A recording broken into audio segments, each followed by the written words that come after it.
This week on C-SPAN's Lectures in History podcast, a lecture on the character of the first president of the United States, George Washington. Joining C-SPAN is Gene Allen Smith, a Texas Christian University history professor. He examines how the first president interacted with his contemporaries, how he viewed himself, and how he is remembered. A note to our listeners, with the academic year now wrapped, Lectures in History will pause new episodes until September. Over the summer, we will revisit some of our most engaging past lectures and other history-focused content. This episode was recorded in April of 2019. More in a moment. This summer, honor your democracy hero and ignite C-SPAN's America 250 coverage, our 18-month ad-free celebration of our nation's story. Give $25 or more by August 31st at cspan.org/donate to add the person who first showed you democracy in action to our Democracy Hero wall. We'll thank you with a C-SPAN decal. Your gift keeps these stories alive nationwide. Donate today at cspan.org/donate. Thank you. Okay, today what we're planning to do is spend a little time talking about George Washington and the character that he developed over a lifetime.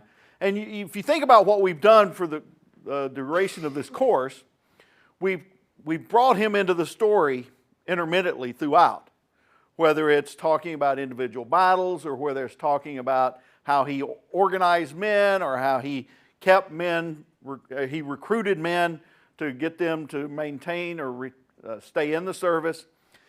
And one of the things I try to get across whenever I'm talking about Washington is that Washington is a bit of an enigma to a modern audience. Why? Because we really don't know who he was, what he was, how he looked. I mean, when I show you these images here, these images are of three of our noteworthy presidents. Every 10 years or so, about 700 political scientists and historians across the country, they rank our presidents. Now, who knows how our current president is going to rank? But nonetheless, whenever those rankings come out, generally, these three guys here rank at the top. Sometimes it'll be Lincoln, sometimes it'll be Washington, sometimes it'll be FDR.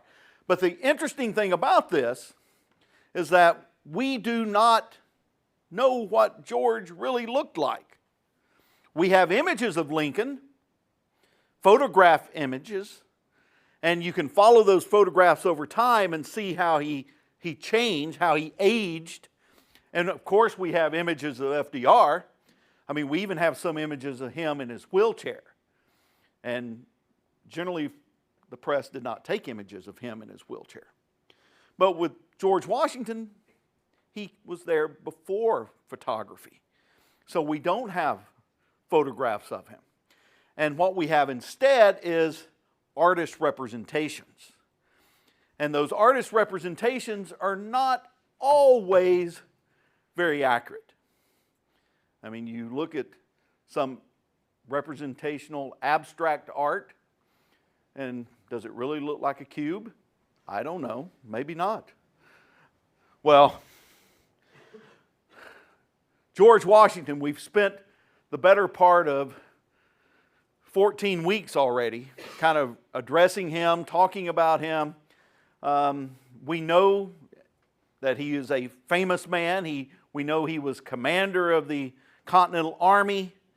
We know that he had served in the Continental Congress for a short period of time before he accepted command.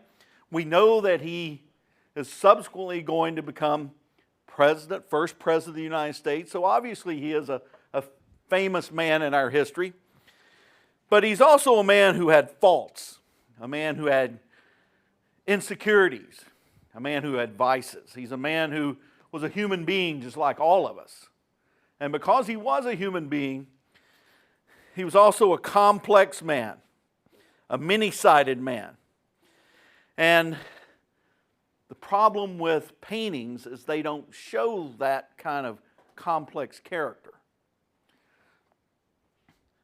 What I want to do is spend a little time talking about the myths of George Washington, and then we will then talk about how he made choices that ultimately brought him to the point where he became the most revered man in America?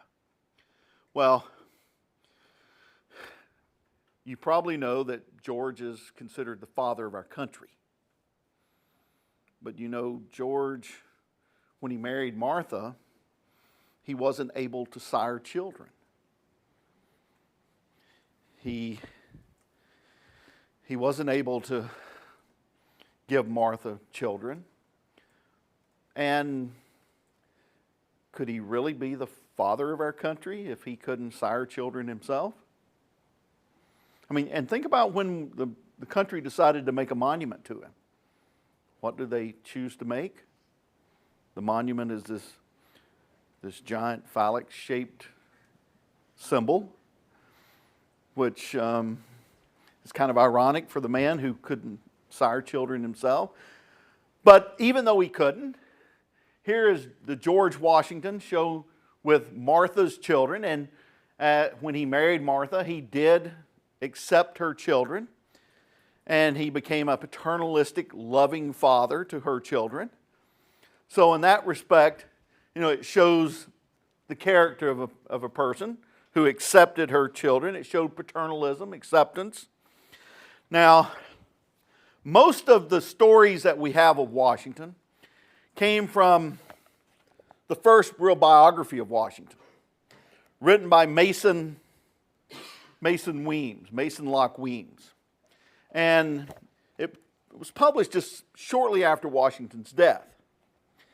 And the Washington that Weems talks about is a man that is like Thor, a man who was larger than life. I mean, Weems talks about George Washington throwing a silver dollar across the Potomac River. A couple of problems with that story. The first is, there were no silver dollars. So how could he throw a silver dollar that didn't exist? The second, the Potomac River where Mount Vernon is about a mile wide. I don't care if you're Nolan Ryan or Roger Clemens. You're probably not going to throw a silver dollar across a mile wide river. Well, one of Washington's grandsons did say that as a young man, George Washington had thrown a piece of slate across the river at his childhood home, which was on the Rappahannock. The Rappahannock, not quite as wide. And you know what happens when you throw slate? If you throw it right, it'll skim and bounce across the river. So that might have been possible. But what Weems is trying to do is give you an image of a man who is larger than life, who had this great physical ability, this great athletic prowess. We know that George is a large man. He stood about 6'3", about my height. He had a long, straight nose, high cheekbones. At his heaviest, he was significantly less than I am, somewhere in the neighborhood 220 or so. And at his lightest, he was probably about 175, 180. You know, at that day and age, they didn't have the obesity problems that we experience today. But virtually every school kid learns that George Washington had what kind of teeth? Wooden false teeth, yeah. And that is just absolutely wrong. I mean, here you can see a pair of his dentures. And what's interesting about it, you notice right here, that's a spring. It's a lead base that is spring-loaded so that when you put this in, your jaw keeps it shut, and when your mouth opens, the spring pops it open. The teeth themselves are animal teeth, human teeth, pieces of ivory. And I am convinced if you had to wear that thing in your mouth, it would probably be far more uncomfortable than wooden teeth.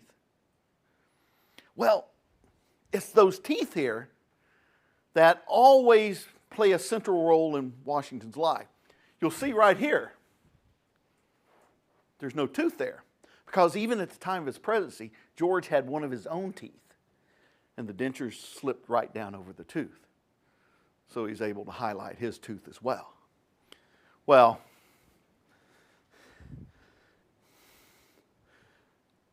that mouth and those teeth become a big part of the story about who George Washington is. Now, this portrait right here, this portrait, one of the most famous of Washington. It's done by the artist Gilbert Stuart. Stuart, when he painted Washington at this time, he was a young painter. This was one of his earliest commissions. And Stuart was just absolutely terrified to meet the great general.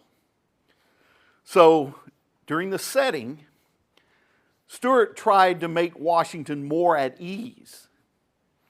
He said something to the effect of to Washington, General Washington, you must let yourself forget that you are General Washington and I am Stuart the painter. Well, Washington gave a well-intentioned reply. He said something to the fact that, well, there's no need for me to forget that I am General Washington and you are but Stuart the painter. Kind of insulted Stuart. He felt that Washington was giving him a backhanded slap. Well, because of that, Gilbert Stuart got to portray Washington. One of those images that we have of him.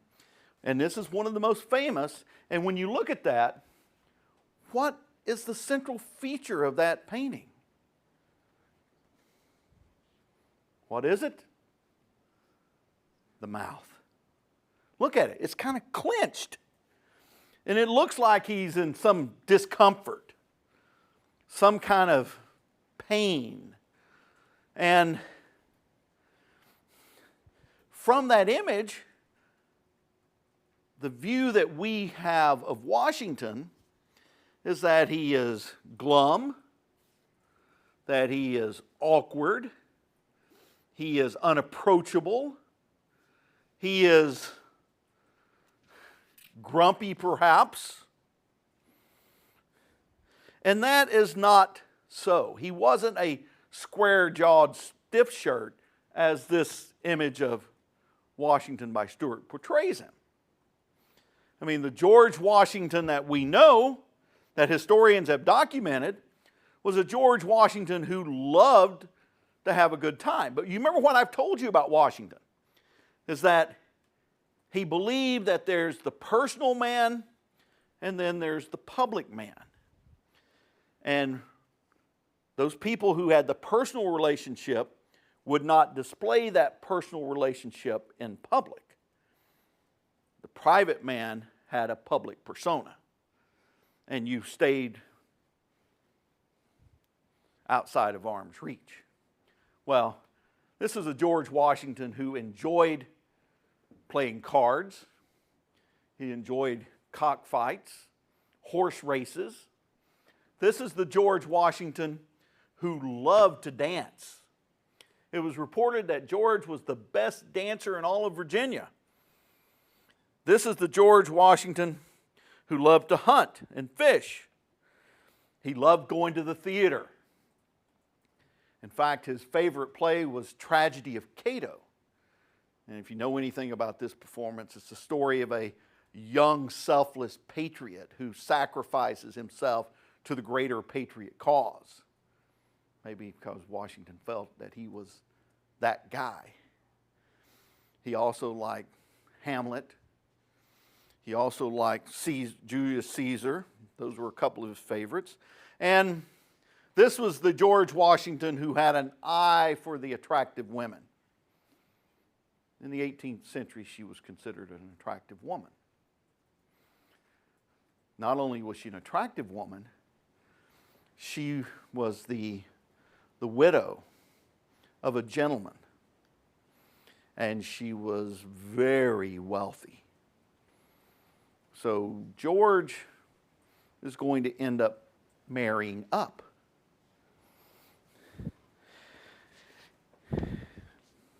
He is not this square-jawed stuffed shirt. He's not unapproachable, but he is the man that is going to keep himself in proper decorum. And I've referenced this to you several times about how he couldn't control his anger. He always had trouble controlling his anger. And this particular episode happens during the Constitutional Convention, and we'll reference it again on Thursday. How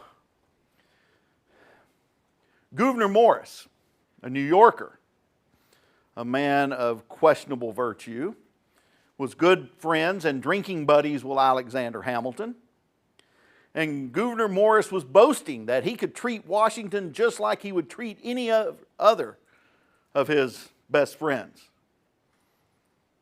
And Morris and Hamilton made a wager. Hamilton said if Morris could treat Washington like any other friend in public, then Hamilton would buy dinner and wine for Morris and 12 of his friends. Well, on the night in question, a public event, George Washington, as we know, will become the president of the Constitutional Convention. And he was hosting an event that evening, and Gouverneur Morris comes in. It was a public event, a big crowd. Gouverneur Morris comes in and he immediately reaches out his hand to shake George's hand. A gentleman would do that. But as they shook hands, Morris took that second hand and brought it up and began patting George on the shoulder and saying, "General Washington, my dear friend, it's so good to see you looking so well." What had happened, that familiarity, Washington pulled his hand back. He took 3 steps back and he just glared at Morris with this evil, angry stare. And the people who were there froze. They simply stood and watched. And Morris slinked off into the crowd. Morris later told Hamilton that I had won the bet. I will collect my wine and dinner. But that is nothing I will ever do again, because Morris and Washington would never be close enough that Morris could come up and pat him on the shoulder and treat him with the familiarity that you would treat a close personal acquaintance. Well, that's because Washington maintained that dignity, that personal space. Now, did that mean that Washington had an uncontrollable anger he could not control? No.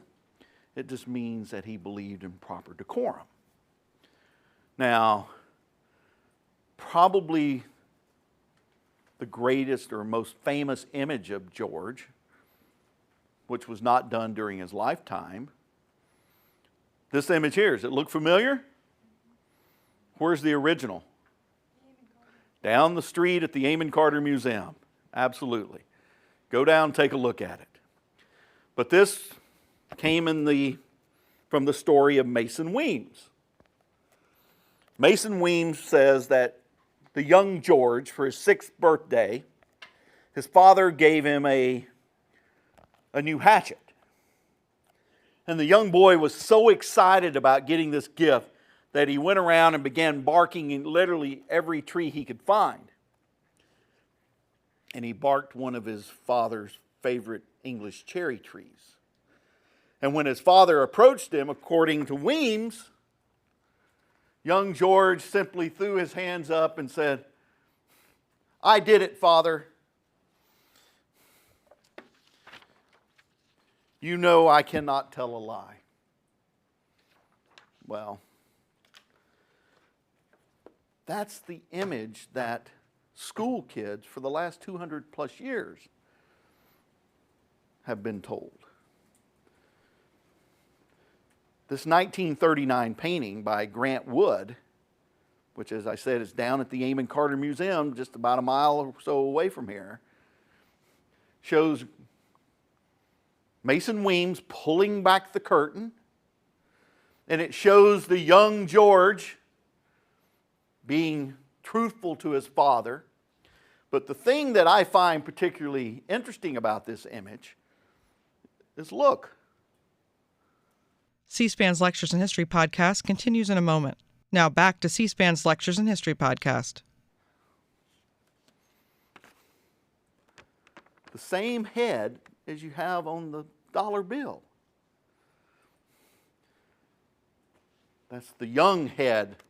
This is the old head. But they essentially look the same. Now, the interesting thing about this story, never happened. There's no evidence that this ever happened. Weems had simply made the story up to portray Washington as a man of great honesty. That even when the trouble might bring problems for young George, he had to be honest to his father. Well, Weems also tells us another story about the young George Washington, the surveyor, who is out on the frontier and bad weather is setting in. He finds a local tavern where he can spend the night, and he goes in and he orders a dram of whiskey. And the barkeep gives him a dram of whiskey, and George offers a skin. He offers a coon skin in payment. Well, the barkeep takes the coon skin and in return gives Washington 158 rabbit skins. That's a lot of rabbit skins to carry around. Well, according to Weems, George began buying drinks for everyone in the establishment. And during the evening, he turned 158 rabbit skins back over to the barkeep. Now, what Weems is trying to tell us in that story is that this is the George Washington who was generous. This is the George Washington who is kind. This is the George Washington that we want to remember. So you think of these images that Weems has been telling us. He's honest. He has this great physical skill. He is generous and kind. He has a temper, but he can control it. Well, this is the man that has come down to us as the, more or less the savior of American mankind.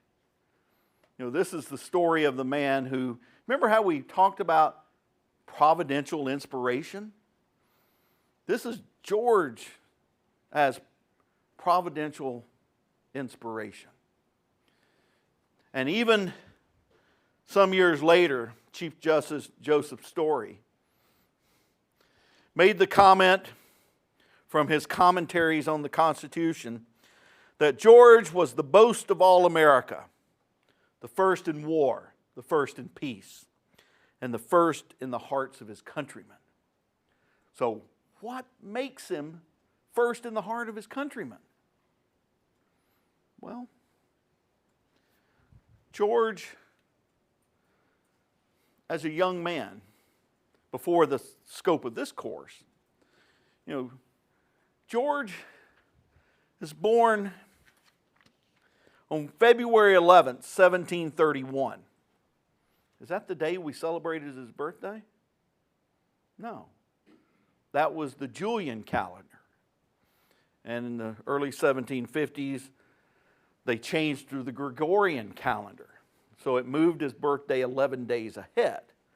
So February 22nd, 1731. And as a young man, he was obsessed with becoming a gentleman. And what did a gentleman entail?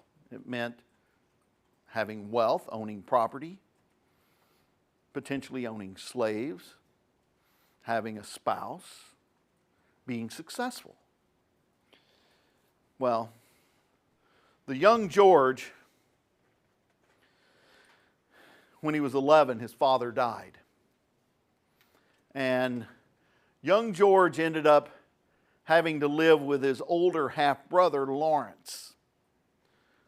Now, Lawrence was a gentleman.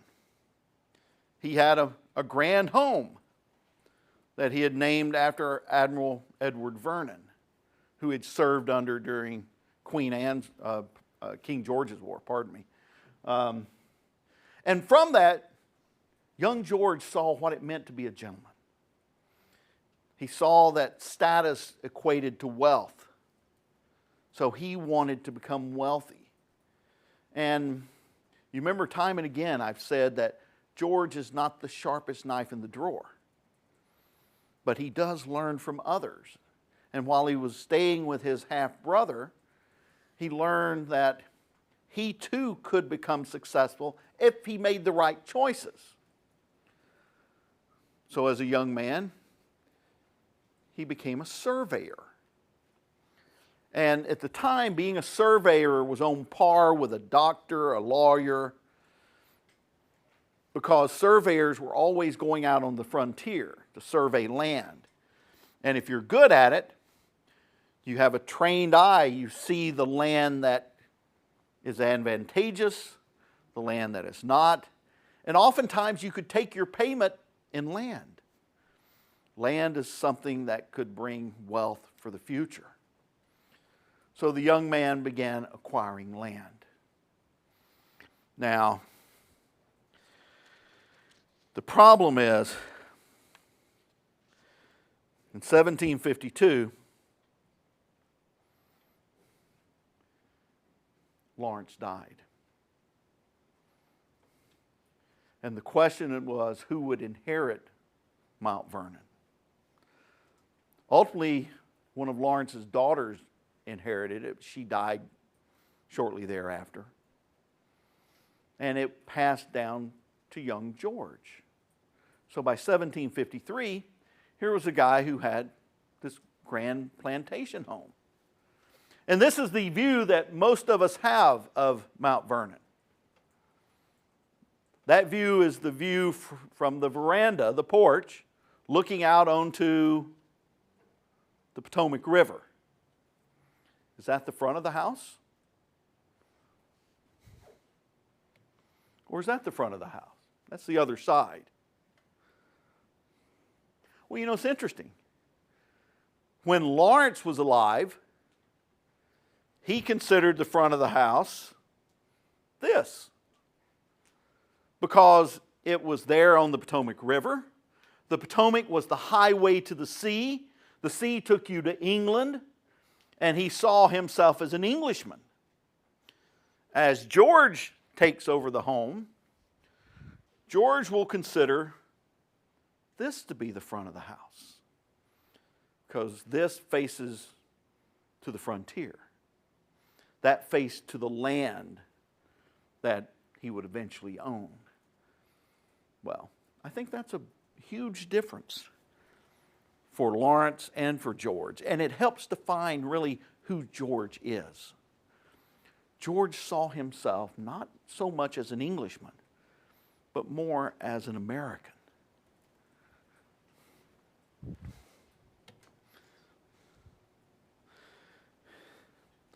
George also had the good fortune in 1758 to marry Martha Dandridge Custis, who reportedly was the wealthiest woman in Virginia. And by marrying her, he married the widow of a gentleman. So by marrying her, George became a gentleman. And with her wealth and with his drive and determination to secure wealth, the Washingtons would become one of the wealthiest couples in America. He was a plantation owner, farmer, initially growing tobacco, but coming to the realization that tobacco was a leaching crop that was declining in value. So by the time of the Revolution, what was he starting to cultivate? wheat. Remember, you guys read Breen's book, Tobacco Culture, how the tobacco culture was playing out. Well, this is the George Washington who, by the time of his death, will own 11,000 acres.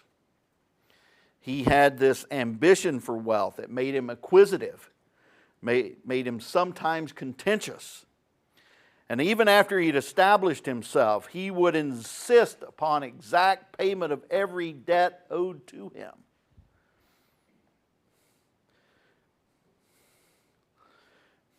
In his youth, young George wanted to be a British military officer. And at the beginning of this course, remember we had made reference to how young George was the guy who started the 7 Years' War.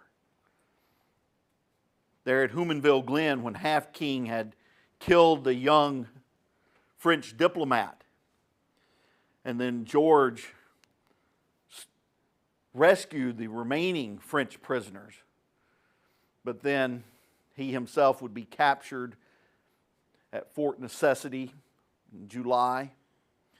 And with that, he was forced to sign a document written in what language?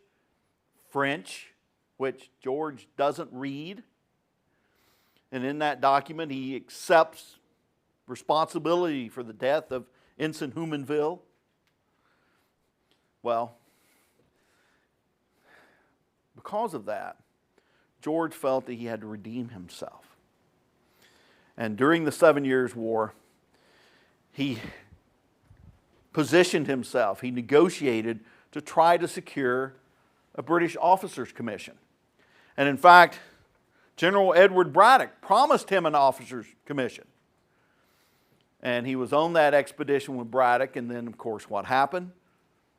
The disaster failed miserably.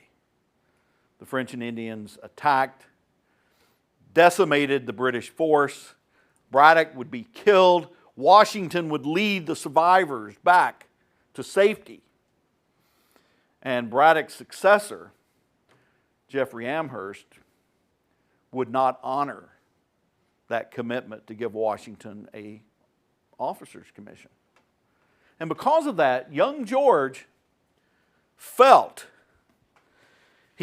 that he and other colonials would always remain in a subservient position. A subservient position as long as they were British subjects. Well, he would finally get the commission he sought, but it wouldn't be until 1775. And it would not be a British Army commission. Instead, it would be commander of Continental Forces in this revolutionary protest. And as he takes command of the Continental Army, young George told the politicians he would not accept pay for his service. However, he did expect that his expenses would be reimbursed. And in fact, through the course of the war, year after year, George will be reappointed year after year as the commander. Even though people like Horatio Gates and people like Charles Lee were angling to have Washington replaced, Washington stays in command.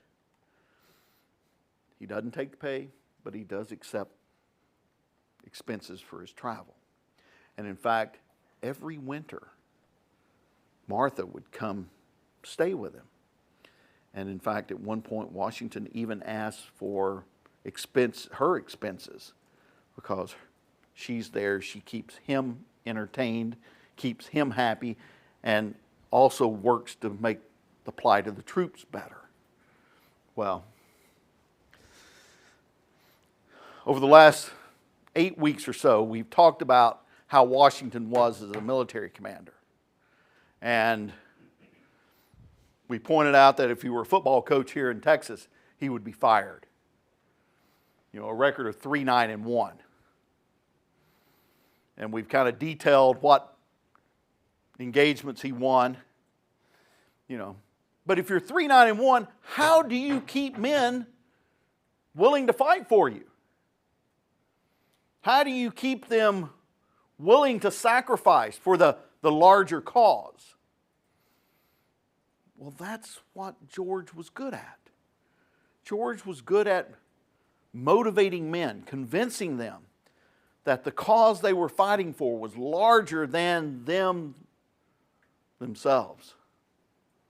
Those 3 victories he won, of course, you remember the New York campaign, where he had been beaten, battered, and bruised in Brooklyn, and he'd been driven over to Manhattan Island, driven as far north as White Plains, then rushing south, just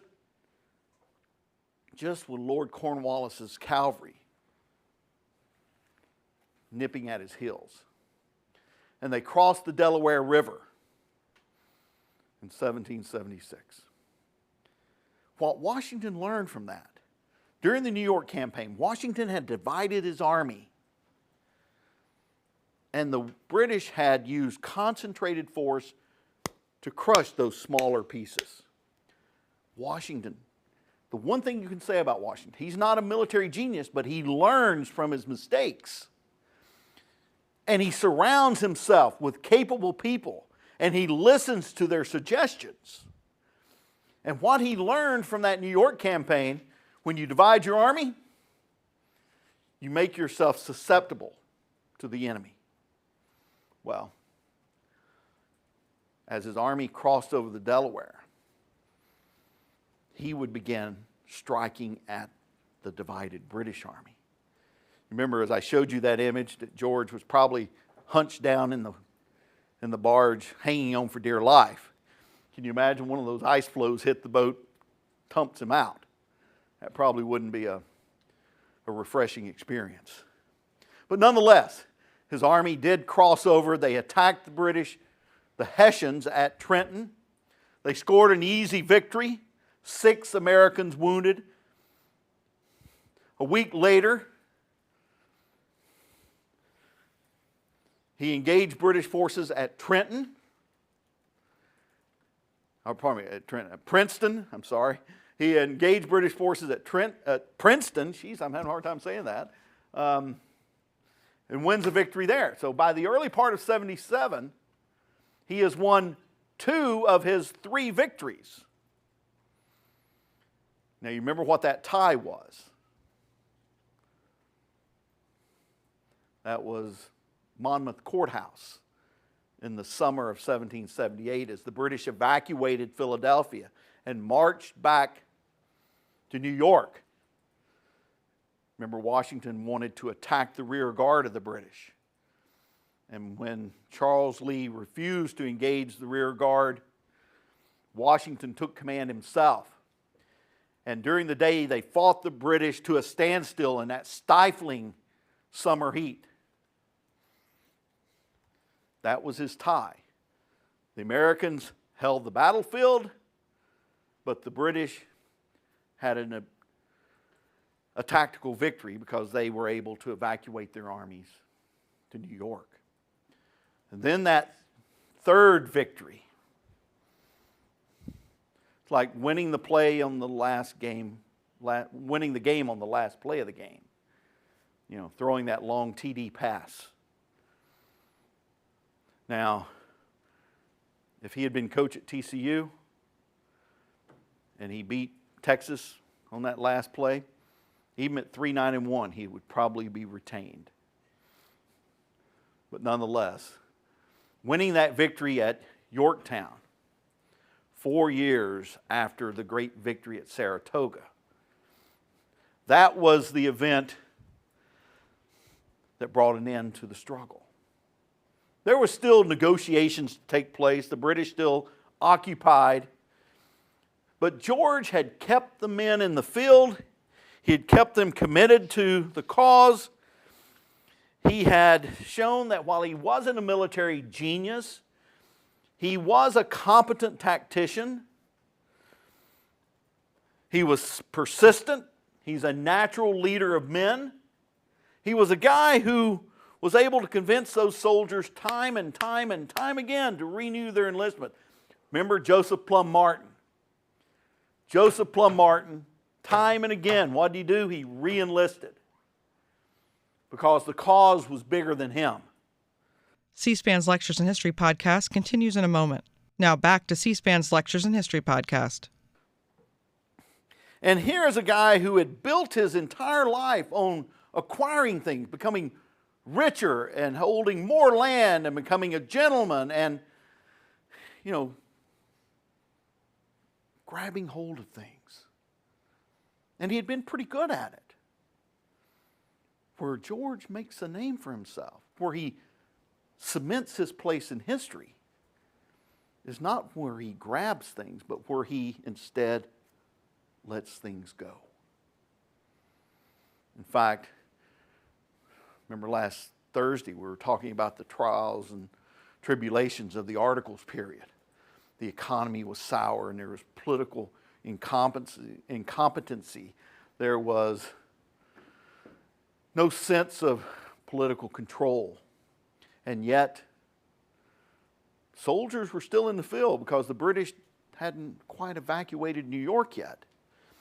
And there north of the city, near West Point, was the encamped American army at Newburgh. And there soldiers were grumbling, especially the officers. They were led to believe that they were not going to be paid for their time. They were not going to be paid for their service. They were going to simply be dismissed and wiped away. Well, Washington understood that. He understood their frustration, their anger. And on March 15th, 1783, Washington would go to the cantonment there and meet with officers. There was a circular letter that had been floated among the officer corps in which they suggested that the officers rise up and march on the civilian government and seize control. In fact, a year before, a Continental colonel named Louis Nicola in May of '82 had written George a letter in which he suggested that George use the army and seize power and make himself a king, more or less a dictator. And Washington had read that letter and was mad as hell. He wrote a scathing reply to Nicola. And when Nicola got Washington's reply, he sent 3 letters back to Washington over time, persistently apologizing for such a suggestion. Now, he was loyal to his commander and he was loyal to his government. So on March 15th, on that day, George spent the entire day crafting a speech, agonizing over every word that he was going to say to those officers. And that evening, he went to the cantonment, to the officers' meeting. And as he came in, these were battle-trained soldiers. These are men who had served with George throughout much of the conflict. And as he went in, their cold, icy stares almost froze George himself. He was friends with a lot of these men, but yet you would never know by the look on their faces. And as George began to speak, he tried to explain to these officers the larger cause they were fighting for and how they should remain loyal to that cause. And he looked out and there was still this icy stare at them. He remembered he had a letter in his jacket from the Continental Congress. Another letter where the Congress was promising the officers would be paid and they would be given their land as promised. So he pulled that letter out and he opened it up because he was going to read it to them. And then all of a sudden he paused. And he quietly made the comment,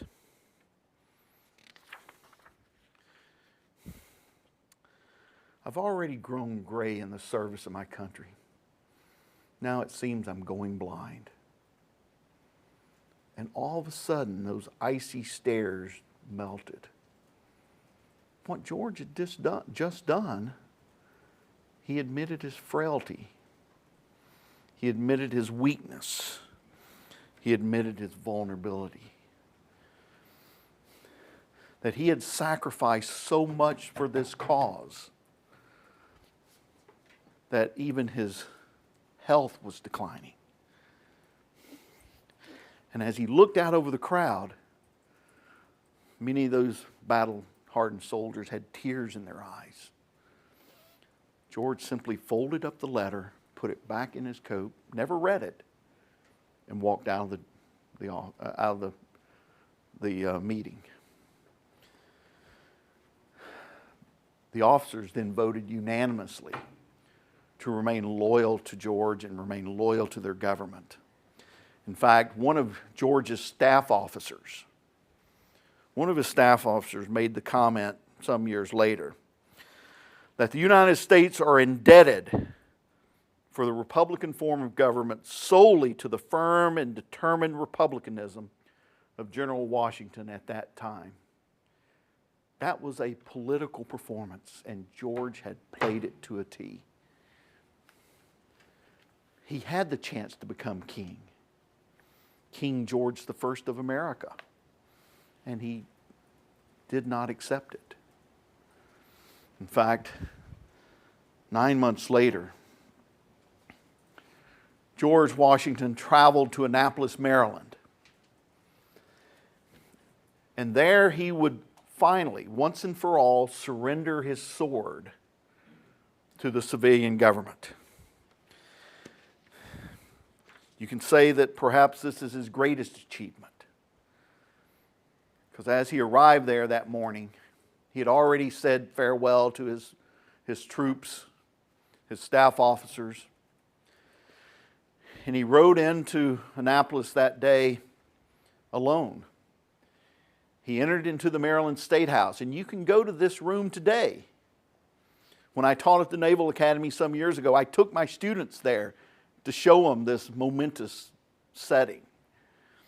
Well, there the Continental Congress, or the Articles Congress, I should say, had convened. The galleries were full. But what you see there in the background is, see that white-haired lady up there? Who's that supposed to be? In the artist depiction, it's supposed to be Martha. Martha wasn't there. She was back at Mount Vernon, waiting for her husband to get back for Christmas time. There were not throngs of women there in the galleries. The building was near full, but certainly Martha was not there. And ultimately, when Washington arrived, President Mifflin, Thomas Mifflin, the president of the Articles Congress that year, he welcomed the general. And he read a statement that had been drafted by Thomas Jefferson. But before that statement, before Mifflin read that statement, Washington himself rose, having now finished the work assigned to me, I retire from the great theater of action, and bidding an affectionate farewell to this august body, under whose orders I have so long acted, I here offer my commission and take my leave of all the employments of public life. Mifflin then rose and read his statement, in which he said, "You've conducted the great military contest with wisdom and fortitude, invariably regarding the rights of the civil power through all disasters and changes." What Washington had done had not been done in 1,000 years. Washington had all the power. He had control of the military, and he had simply turned it loose. In fact, he surrendered his sword. He left the Maryland State House, mounted his horse, rode off to Mount Vernon. He was there by Christmas time. The idea that the young man who had wanted everything and yet who had given up the ultimate prize, so to speak, that attests to the growth and development of that young man's character. You know, a man who made the right decisions for the right reason. And of course, after this episode, we know what will happen. As we will see on Tuesday, a constitutional convention. And then we will see, after the extent of this course, that George will become the first president of the United States. And he will only serve 2 terms, even though people wanted him to serve more terms. He established an unofficial 2-term tradition that politicians would follow until Franklin Delano Roosevelt. Of course, that was the crisis of World War II as well. One of the more interesting scenarios that happened after Washington had retired from president, a young painter, a young American painter named Benjamin West, was actually in Britain, and he was commissioned to paint a portrait of an aging King George III. And George, making small talk with Benjamin West, he said, "Now this general you had, George Washington, what is he doing now?" And Benjamin West said, "Well, he has retired to private life, and he's returned to his farm in Virginia, and he is a private citizen." And George III kind of looked surprised and said something to the effect, "If Washington could do this, he is the greatest man in the world." He had done that. He simply walked away when he had everything in his hands. And I think when you combine all these stories about Washington and you see the choices that he makes, you start to see the development of his character. The choices that he made for the betterment of his nation rather than for the betterment of him. That is the type of character that a photograph or even that a portrait cannot portray. So, we'll open up the floor for questions now. Any questions, guys? You make up questions, I'll make up answers? No? No? No? No? Okay, up here. How did they select George to be the commander of the Continental Army? Well, George had attended the Continental Congress wearing a military uniform. And, you know, he had served in the 7 Years' War. He saw himself as a military man. He had read extensively about military treatises. And as he traveled to the Continental Congress, most of those in the Congress understood at that time, 1774 and 75, that these colonies were on the path to war. So Washington was going to be prepared. And as he wore his uniform, he was making a statement that he was prepared to be the commander of this military force. And it's interesting that John Adams would make the nomination. And as he was making the nomination, his cousin Samuel Adams was sitting over there, looked like he'd eaten a cat. He had such a smile on his face, because Samuel was convinced that his cousin was going to nominate him to be the commander of the military. But he nominated George because that brought Virginia into the struggle. The most populous, the biggest, the most important colony. And by doing so, it broadened the conflict from New England to the mid-Atlantic and the South. So, yeah. Other questions? Yeah. When did the official recruitment for soldiers begin, and was it George who initiated that? No, the Continental Congress issued a plea for soldiers. And throughout the war, the Continental Congress was constantly, year after year, making pleas for soldiers and offering more or less different contracts.